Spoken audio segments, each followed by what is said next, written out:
Unless one or both of your parents happens to be an approved driving instructor, they're probably not going to be the best person to help you learn to drive. It's unlikely that they'll be up to date with the highway code or know how the modern driving test works. They could pass on bad habits and even teach you something that could cause you to fail your test. But that's not to say that supplementing professional lessons with your parents isn't a good idea. Here's how you can spend your time wisely. Parents should read a current copy of the highway code and work with you on the theory exam.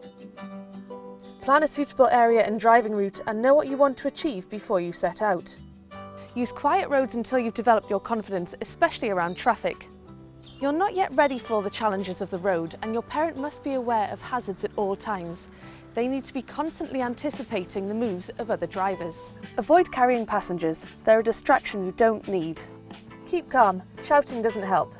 Your parent should be sparing with their comments, but problems do need to be identified while they're still fresh in the memory. Confidence does need to be built first, though. Include your parents in what you're being taught and the techniques that are being used so you can put into practice what you've learnt in your lessons. Also, it's always best to stay below the level you've reached with your instructor. Don't take what your parent tells you as gospel. It's your instructor you need to listen to. What your parent can offer you is extra practice behind the wheel, and that's something you can never get too much of. So try this. Have your first few lessons with a qualified instructor until you've mastered the basics of car control. Once your instructor's happy that you've mastered those basics, you could ask a parent to take you out in the family car.